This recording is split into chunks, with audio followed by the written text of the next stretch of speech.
Então, eu vou passar para a Delaine e lembrar que eu estou fazendo o papel antipático de controlar o tempo. Então, eu vou te avisar quando a gente tiver 10 minutos para te dar um tempo de conclusão.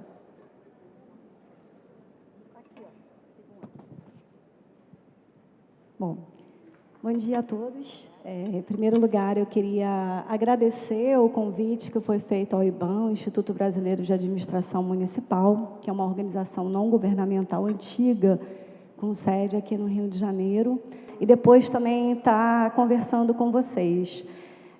Eu sou antropóloga, coordeno um programa de trabalho no IBAM, que se chama Gênero e Políticas Públicas, também sou militante do movimento feminista há muitos anos. Então, é desse lugar que eu vou trazer a minha experiência e compartilhar com vocês, tendo em vista que, em geral, via de regra, o meu trabalho se dá junto aos movimentos sociais, junto aos governos, nessa mediação do diálogo entre os movimentos sociais, especificamente o movimento de mulheres e movimentos feministas, e a construção dessa narrativa de diálogo junto aos governos, em termos de uma construção de direitos e de fortalecimento da democracia. Então, é muito bom estar aqui conversando com vocês, porque é ótimo estar conversando com administradores, seja de empresa pública, seja de empresa privada. É ótimo estar conversando com homens e com mulheres. Então, é um convite a ocupar um outro lugar que, para mim, é muito importante, que eu particularmente valorizo muito, sobretudo em termos dessa militância no movimento feminista, da gente poder estar conversando com pessoas que habitualmente vão estar incidindo politicamente em outras esferas e onde essa interseção, essa fronteira entre os direitos humanos, os direitos das mulheres, os direitos em geral, e no mundo público e o privado, o objetivo, o subjetivo, o masculino e feminino, a gente poder sair desses lugares que são tão rígidos e tão pré-definidos e a gente ocupar um outro lugar que seja esse lugar da fronteira.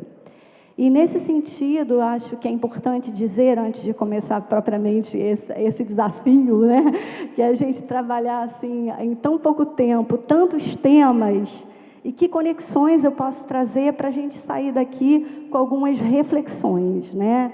Então, assim, a primeira delas, eu queria dizer que o IBAM, ele tem uma publicação que está disponível no site, que é www.iban.org.br,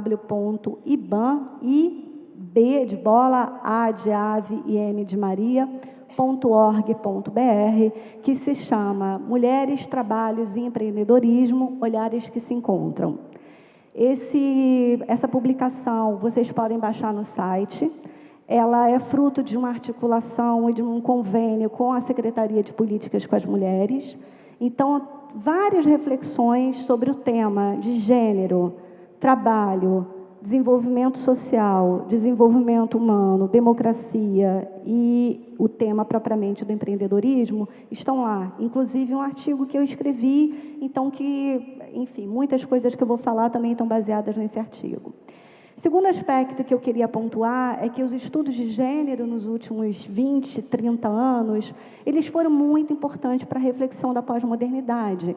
Então, que é um vasto campo de estudos e uma grande literatura produzida em torno desse tema, e que, recentemente, o relatório do Banco Mundial sobre os direitos das mulheres é um relatório onde vocês que trabalham na empresa pública ou privada, em organizações e gestores, vão poder encontrar muita informação. Há o relatório também da OIT, onde eu acredito que a mesa seguinte, onde a Laís Abramo estará, também trabalhará muitas questões relacionadas ao mundo do trabalho, da administração e das empresas. Então, há muitas informações. Recentemente, também, a ONU Mulheres, no Brasil e na América Latina, constituiu um comitê da sociedade civil para assessorar e apoiar o trabalho da ONU Mulheres. Então, a gente hoje observa vários espaços de produção de conhecimento sobre o tema e muitas pesquisas, onde há muitas fontes que vocês poderão ter acesso. Bom, para conversar muito sinteticamente sobre o que a gente está falando, né, e sobre o que eu ouvi também, Eu gostaria de primeiro que a gente refletisse sobre o tema, né? Igualdade de gênero e valorização das diferenças. Acho que é importante pensar que a igualdade, quando a gente está falando do lugar que eu falo, e respondendo um pouco ao que foi provocado pelo Ataliba, é uma igualdade de direitos, quer dizer, o movimento de mulheres durante muito tempo vem falando dessa igualdade de direitos. Essa igualdade de direitos, ela atravessa um campo que ele é vastíssimo, que culmina na igualdade de direitos em termos de uma plataforma de direitos humanos das mulheres, meninas e mulheres. Então, que é no campo da igualdade de direitos, dos direitos humanos, que eu, particularmente, estou me situando, e os meus pares, quando a gente está buscando a incidência política, é a igualdade de direitos, mas que, por outro lado, também a igualdade de direitos ela não é suficiente.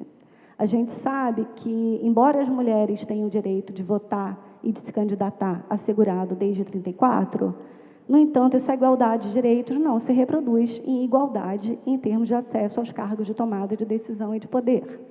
Então, por exemplo, de cada 100 prefeitas eleitas, só 10 são mulheres, e de cada 100 vereadores eleitos, só 13 são mulheres. Então, eu estou falando isso porque, além da igualdade, é importante pensar na equidade, que é o direito, mas também é a igualdade de acesso e de oportunidades. E aí a gente cai no campo das empresas e de algumas perguntas que eu considero pertinentes nós fazermos para aqueles que trabalham com gestão de pessoas, para aqueles que trabalham em organizações como um todo.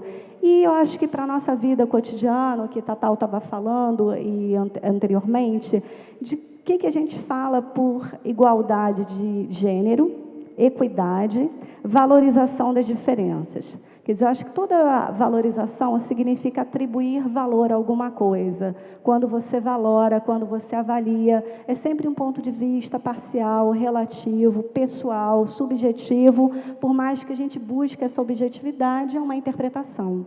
E quando estamos falando das diferenças, eu acho que é muito importante que a gente considere as diferenças entre mulheres, entre homens, e entre as próprias mulheres e entre os próprios homens.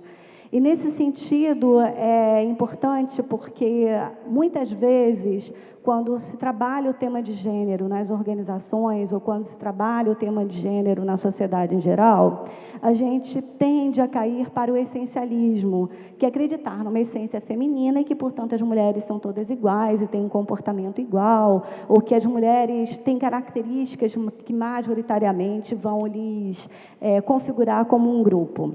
E, nesse sentido, eu gostaria muito de chamar a atenção para a importância das diferenças realmente, que quando a gente está falando de gênero, e nós estamos falando de construções sociais, que essas construções sociais se dão entre as mulheres brancas, as mulheres negras, as classes populares, as mulheres da elite, entre homens brancos, negros, brancos heterossexuais, brancos homossexuais.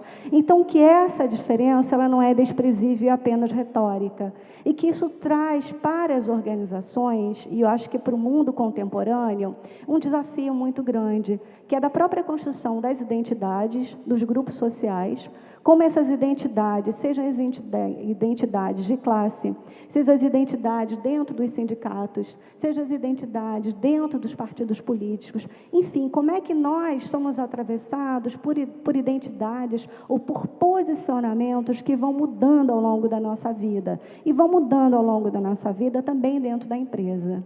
E como que dentro da empresa vai se trabalhar com essas diferenças e valorizar essas diferenças? Essas diferenças, como eu disse, assim, a frase, as mulheres nunca trabalharam, as mulheres estão trabalhando mais, ou as mulheres estão no mercado de trabalho. Então, a gente também, eu acho que se fazer algumas perguntas, quer dizer, as mulheres, elas sempre trabalharam, né? Sobretudo as mulheres negras, esse país ele foi feito com o trabalho das mulheres negras e indígenas, a gente não pode esquecer.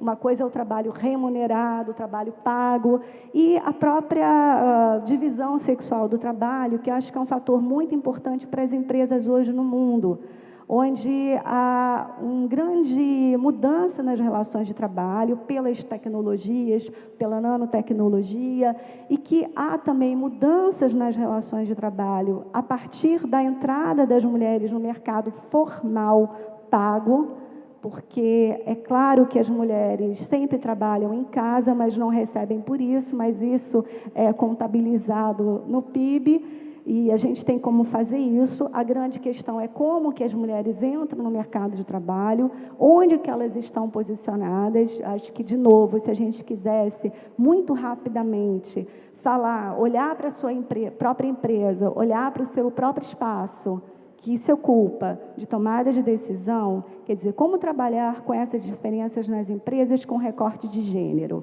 Eu acho que olhando para homens e mulheres em sua diversidade e observando como que se conectam os papéis entre o Estado, a democracia e as políticas públicas. E como na construção da democracia, o movimento de mulheres, especificamente o movimento feminista, ele vai construir toda uma narrativa onde as políticas sociais elas são fundamentais para a entrada das mulheres no mercado de trabalho em melhores condições de igualdade. Por outro lado, essas políticas públicas elas passam pelo acesso à creche universal, pública e de qualidade, porque na hora que as mulheres entram no mercado de trabalho, já se dá uma diferenciação não só entre homens e mulheres, mas também entre as mulheres, uma vez que aquelas que podem delegar o trabalho reprodutivo e aquelas que não podem delegar. E há estatísticas que mostram que a taxa de ocupação feminina no Brasil ela é baixa em relação a outros países, dada essa entrada no mercado de trabalho formal das mulheres, e que, de outro modo, assim, eu acho que o mais importante nesses poucos minutos que eu tenho para fechar, né, e para a gente também conversar, eu acho que como que essas contribuições dos estudos de gênero, elas vêm trazer também uma mudança de paradigma. E como que cada indivíduo, quer dizer, seja em termos dos arranjos familiares, que nesse momento a gente vê que há uma grande configuração, quer dizer, famílias monoparentais, famílias com chefes de família feminina, mulheres, que correspondem a 35% da população no Brasil, famílias homossexuais, famílias heterossexuais, famílias expandidas, famílias estão diferenciando-se, as empresas também estão se diferenciando, e eu acho que é muito importante a gente tentar explodir esses essencialismos quando a gente pensa a diferença. O essencialismo, o lugar da mulher, o lugar do homem, achar que todos os homens são iguais e que todas as mulheres são iguais, eu acho que é o caminho mais fácil. E, no entanto, o convite que fica aqui para a nossa reflexão, né, é como que, também tendo visto o tema do que a gente está falando, é como que a gente pode pensar essas diferenças, sem negar, é claro, a discriminação histórica do qual as mulheres elas fazem parte e são subsequentemente objeto dessa discriminação. E aí os dados que foram trazidos sobre violência contra a mulher, eles são absolutamente, falam por si. Eu acho que a gente não precisa, eu particularmente me considero, que acho que o tema já foi bastante tratado. Sobre trabalho, são os dados mais evidentes e a representação feminina nos cargos de tomada de decisão. Eu acho que esses três campos, eles são os que trazem melhor para nós como que essas diferenças elas são transformadas em desigualdade e discriminação. E como que, se a gente está falando de uma sociedade sustentável e acho que um outro modelo de desenvolvimento e do próprio capitalismo, como que nós também podemos trabalhar essas diferenças sem essencializá-las. Deixa eu só falar uma coisa, lembrar do Proequidade de Gênero, que não sei se, né, ela falou, e que é um programa da SPM, que eu acho que é muito importante a gente estar trazendo ele para cá, para o debate, para lembrar as pessoas da importância desse programa. Obrigada. Obrigada, Delaine.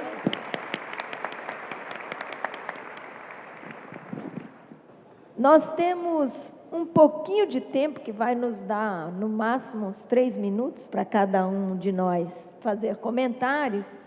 E eu queria que a gente pensasse nas questões levantadas hoje, aqui na mesa. Claro que a gente pode trabalhar com várias dessas questões, mas eu vou usar o privilégio de presidir a mesa para colocar para nós um desafio, que é nos perguntar: se ter uma profissão, ter uma carreira, construir uma vida profissional, é um direito?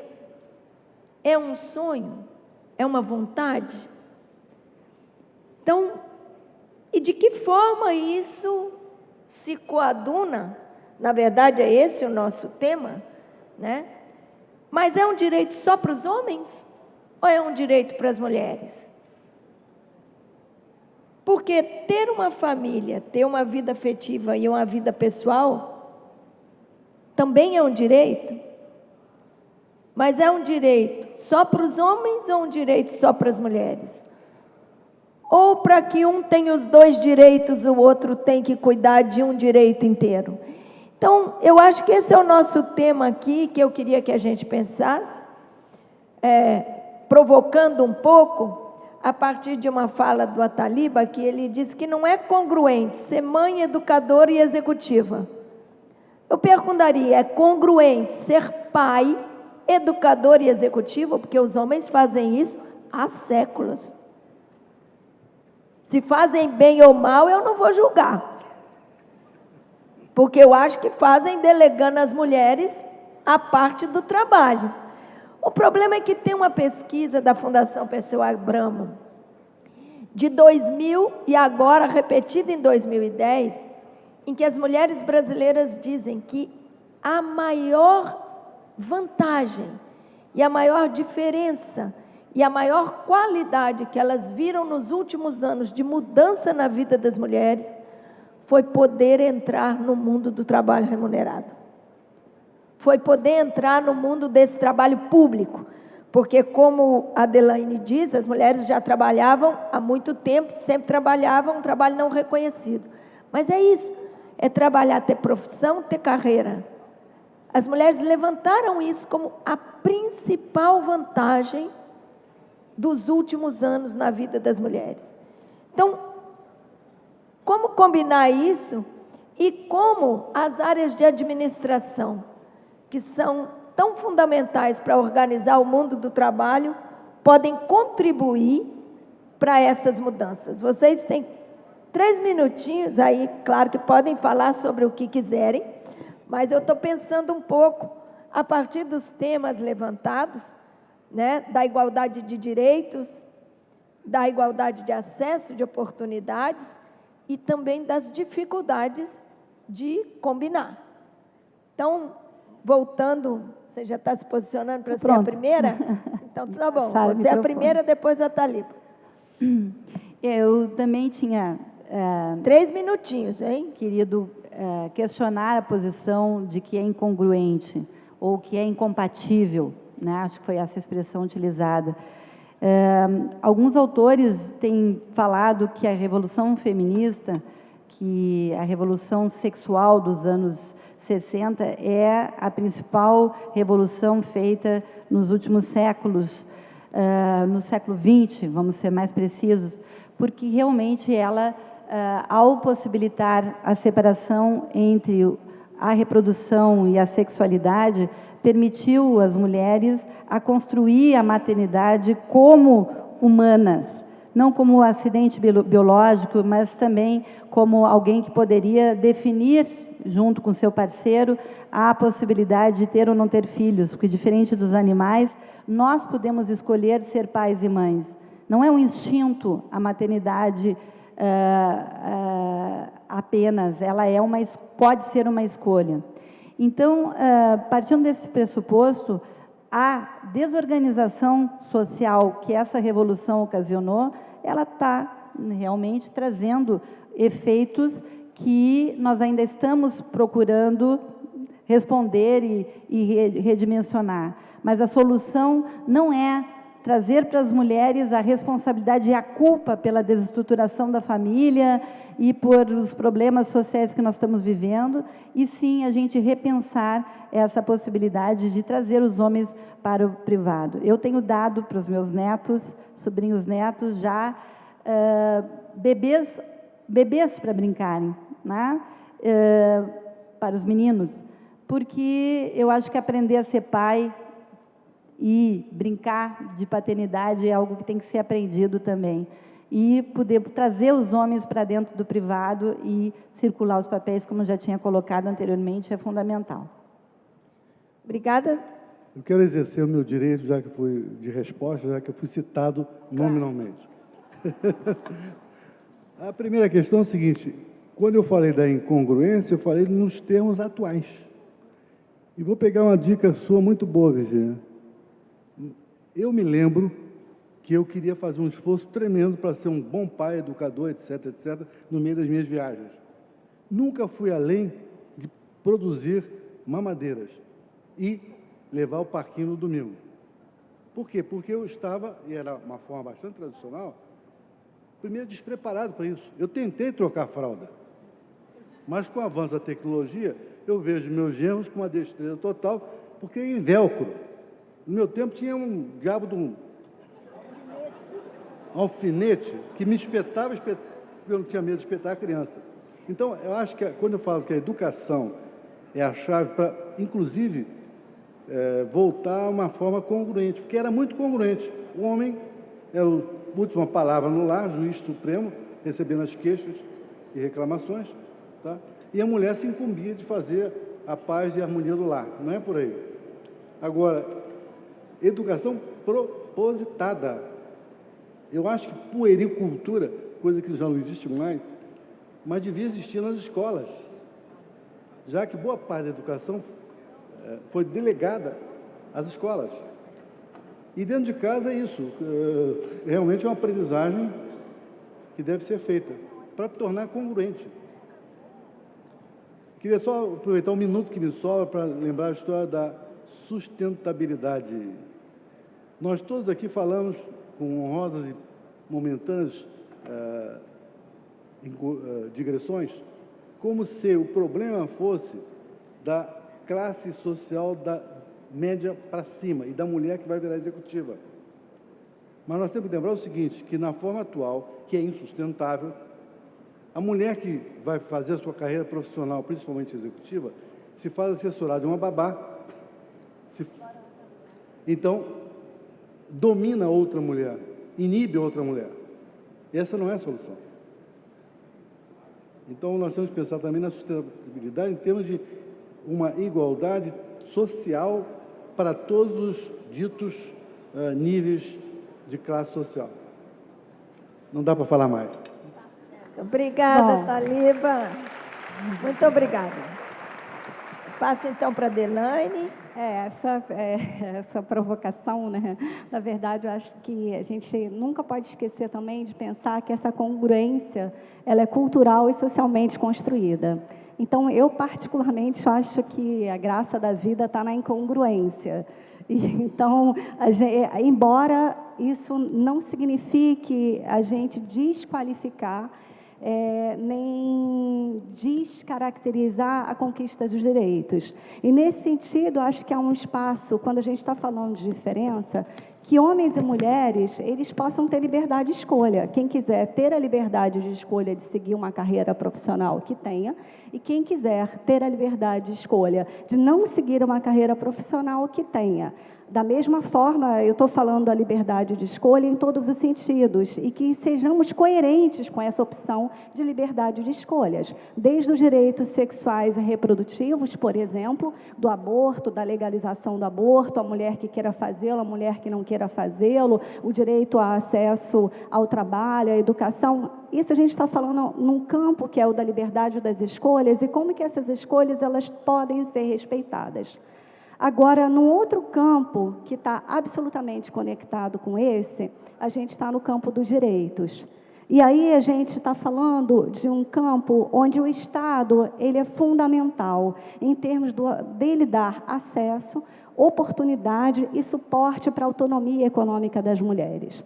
Nesse sentido, acho que não cabe tanto a questão da congruência, mas, de novo, da coerência. Se nós estamos falando de um Estado laico, democrático e de direitos, nós estamos falando, e eu particularmente, para mim, isso é muito precioso, de como que o Estado ele pode construir e dar suporte para a diversidade de mulheres, seja mulher da periferia que vai trabalhar e que vai se deslocar durante 2 horas para chegar ao seu local de trabalho e que vai ganhar um salário mínimo, e esse trabalho dela não é menos digno do que qualquer outro trabalho, e que esse trabalho dela ele deve ser objeto de regulação e de direitos, porque é uma trabalhadora, ou seja, as mulheres executivas.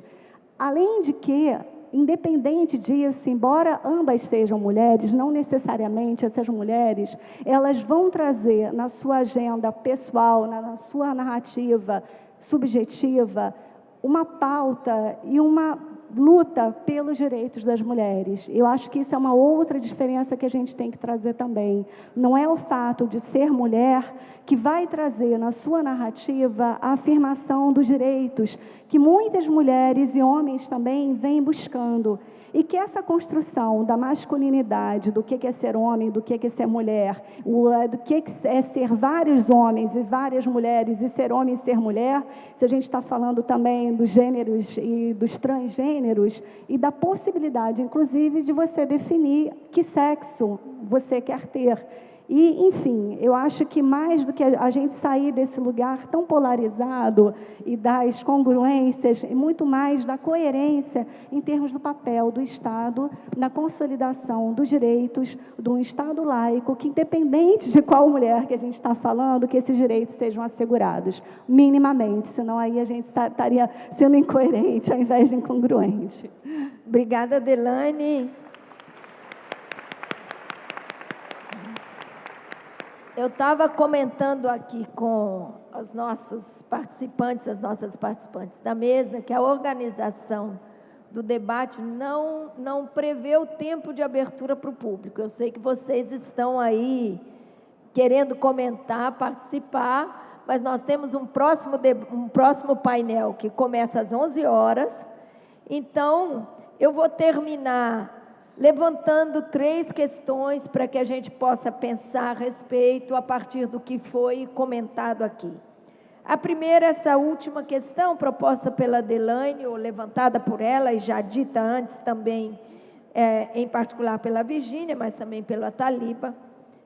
Políticas públicas são fundamentais. A possibilidade de construção da igualdade entre mulheres e homens no mundo do trabalho, entendido como igualdade de direitos, de acesso, de oportunidade, de possibilidades, mas também de deveres e responsabilidade, pressupõe não só que os homens sejam generosos o suficiente para abrir mão do privilégio de serem os únicos capazes de ter vida profissional e vida familiar, porque isso eles vão ter que abrir mão um pouquinho, senão não tem jeito de compatibilizar, mas é preciso que a sociedade como um todo se responsabilize sobre essa reprodução social. Vocês que são da área da economia, da administração, devem conhecer um sociólogo e economista, Spin Anderson, que é professor da Universidade de Barcelona, e ele disse que uma das grandes contribuições que o debate sobre a igualdade entre mulheres e homens trouxe para a sociedade e para a economia foi exatamente trazer a proposta da mudança do paradigma de desenvolvimento para que ele seja um paradigma de desenvolvimento que envolva a reprodução cotidiana da sociedade como uma obrigação coletiva, e não apenas aquela ideia do homem abstrato, que trabalha fora e que, portanto, é livre de todas as responsabilidades, porque nós não somos livres de todas as responsabilidades. E as políticas públicas são fundamentais para fazer a parte pública dessa questão. A segunda questão é dizer, também no nosso futuro, essa responsabilidade pelo cotidiano pressupõe uma mudança dos padrões familiares e domésticos. Seja porque a sociedade não vai trabalhar permanentemente com emprego doméstico, como a sociedade brasileira e latino-americana trabalha, basta a gente ver a experiência dos países desenvolvidos, e que criaram novas dinâmicas, para que isso possa contribuir para esse cotidiano. E o terceiro diz respeito especificamente à área da administração e à área empresarial. Os conselhos regionais de administração, o Conselho Nacional de Administração, e neste caso, como nós também estamos, não apenas no 22º Encontro Brasileiro de Administração, mas no 8º Congresso Mundial de Administração, a responsabilidade por quem pensa a gestão das empresas é a responsabilidade também por pensar uma gestão igualitária e sustentável, onde a igualdade entre as pessoas, entendida como igualdade política, eu não estou falando aqui que igualdade é mesmice, não significa, não estou falando de igualdade biológica, estou falando de igualdade como uma categoria política. Os mesmos direitos, deveres semelhantes, possibilidades iguais. Nesse sentido, quem coordena as partes de administração tem uma responsabilidade fundamental de nos ajudar a construir esse mundo sustentável e igualitário. Então, a bola está com vocês e nós que somos trabalhadoras esperamos que isso se reflita no cotidiano das organizações onde vocês trabalham. Muito obrigada, foi ótimo o nosso debate.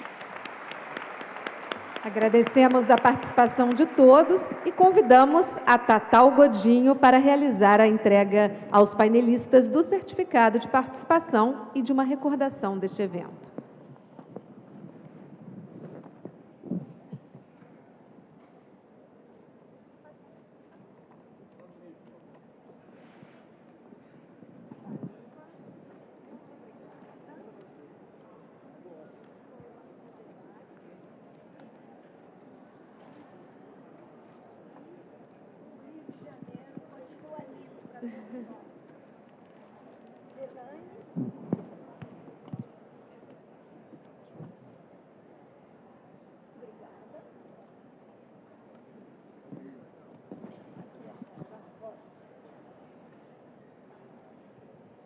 E nós estamos entregando aos palestrantes um Rio de Janeiro que continua lindo e recebendo os grandes eventos do Brasil e internacionais.